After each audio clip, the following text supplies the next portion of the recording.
Are there no consequences to anything the Fed does? So, what happens if the federal government assists municipalities to purchase vacant land? I mean, is there really any vacant land in a municipality that's in demand? I mean, will it not eventually be purchased, developed, and then sold? Or is there actually undeveloped land that is vacant and and is completely undesirable?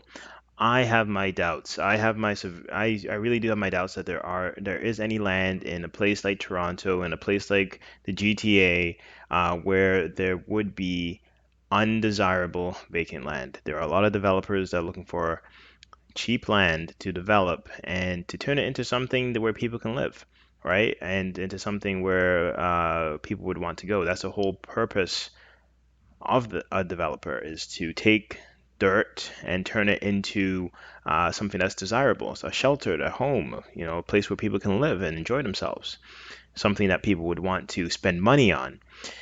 So the idea that feds are looking to, or people, some of the municipalities are looking to receive federal funding to buy vacant land for affordable housing initiatives, it does make me wonder what exactly they mean by affordable housing and how this is going to pan out.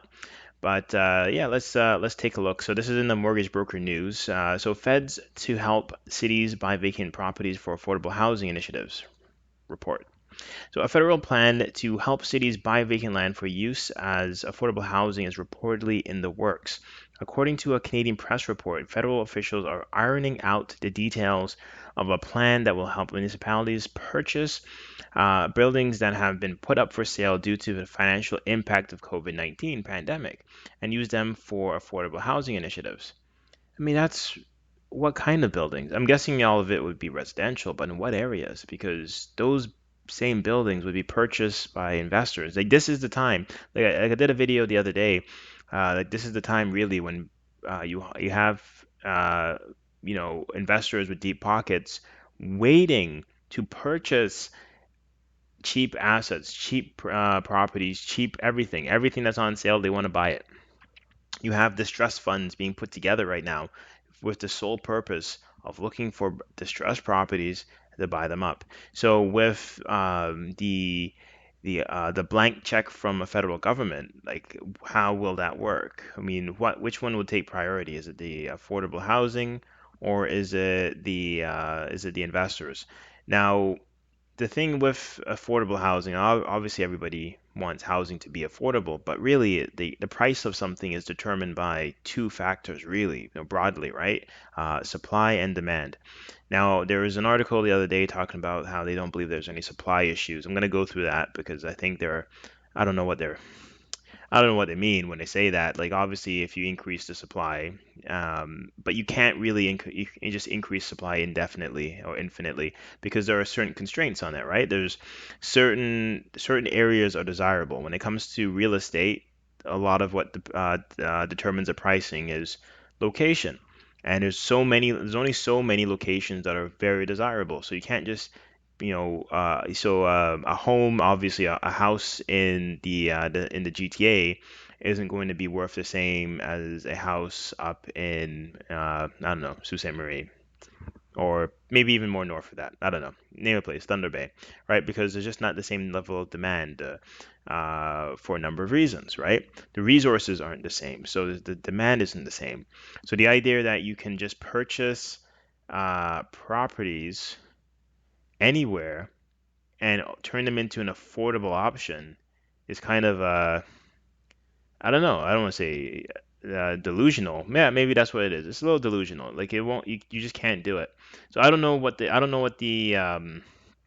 actual strategy should be. But I'm just saying in terms of developing properties that are now inexpensive and turning those into affordable housing, I don't know what that means in terms of how that's going to affect that area, what they believe will be the positive outcome for that area. Because you can always develop affordable housing on the outer skirts. I don't understand what the big issue around that would be. Really, it's just a matter of having these places close to jobs. That's the number one thing is how close to jobs can you put these affordable homes. Anyway, so let's continue. So as winter approaches, cities are under increasing pressure to address overcrowding in emergency shelters and prevent the spread of coronavirus among its residents. Last week, the Federation of Canadian Municipalities urged the federal government to rapidly repurpose on sale private buildings as permanent nonprofit housing for vulnerable Canadians. We've seen vulnerable people leaving crowded shelters to stay physically distant on the streets or in a tent encampments, said Bill Carston, president of FCM and a councillor for the Halifax Regional Municipality in Nova Scotia. To keep more people safer, municipalities have responded by leasing motels and repurposing arenas as costly safe shelters. But we urgently need more sustainable housing solutions for vulnerable Canadians. And we're ready to work with the federal government to do what it takes to get them to get them housed as fast as we can. Okay, so this isn't really a matter of affordable housing. It's more a matter of providing shelter to people that are on the street, which you got to really define the what the issue is fairly clearly in order to have a proper solution for it. Because I mean, affordable housing is not the same thing as providing safe shelters for people that are in transitional, either in between housing. And yeah, so I don't know why they refer to it as affordable housing from the jump. Anyway, so we think this is sources have told Canadian press that the federal government is considering whether to announce a program before their throne speech later this month or to wait and include it in the speech. We think this is a no-brainer, said Edmonton Mayor Don Iveson. Iveson, anyways, told Canadian Press. If we're going to borrow hundreds of billions of dollars to get through this pandemic, wouldn't it be wonderful if we could end homelessness, reduce the likelihood of an outbreak in the community of vulnerable people at precisely the time that a second wave is the greatest risk? Well, Don, guess what? You can't just end homelessness by dumping money on the issue because, as I'm sure most of us know, homelessness can arise from a number of different issues. It's not just strictly falling upon hard times where you end up homeless. A lot of the time, it can be mental illness, and you don't just solve that by putting people that suffering from a mental illness. You don't just solve that by putting them in some sort of shelter because you can turn that into a dangerous environment. I know personally myself, I've been blessed to never have to enter into a shelter, but I do know folks that have spent time in shelters, and they've said it's an absolute nightmare. They had to worry about being assaulted, and just the other folks in those shelters, it's absolutely terrifying.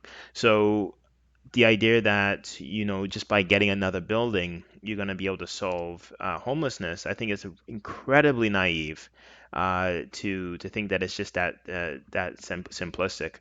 Anyways, if I was a government, I would like to be seen as moving now on some of these things while the opportunity is here in the marketplace. Toronto Mayor John Tory told Canadian Press, and the federal government could say, look, not only did we move at a wartime speed during the pandemic to make this money available to the cities, but but they produce the housing most importantly at wartime speed. I don't know. I think it's a lot of it's like I said, really naive. But that being said, I mean, obviously we do need solutions for homelessness. I mean, sustainable solutions, and these solutions shouldn't just be coming up because there's a pandemic. There should be something in place, to like structurally in place to really manage this homelessness issue. We have an epidemic of mental illness that's not being looked after, as well as people are falling on hard times more so than not, especially with all the stuff going on with COVID, all the million plus jobs that have been lost and not fully recovered yet. So there's a lot to take into consideration for sure. But I think the government just buying up property that's being disposed of by the by people that are distressed doesn't really, I don't know if it really sits well with me. Main reason being is that it's not so much the virus itself that's causing the shutdown, causing these properties to be sold, but it's more so the government's response to the virus, to the pandemic, that's causing these properties to be sold. So in effect, the government is forcing these people to sell their property because they're creating a situation which they can't receive income, and they can't hold on to the property, so they're forcing them to sell, and then the government is then coming in to buy them for pennies on the dollar, which I think is just kind of that doesn't sit well with me at all. Anyways, so if you're new to my channel, I try to review and share the stories that I think will impact the Canadian real estate market. So if there's something that interests you, then feel free to. So if that's something that interests you, then feel free to subscribe to my channel and like this video, comment, and yeah, share this video if you so please. Anyways, so thank you for your time, and I will catch you later.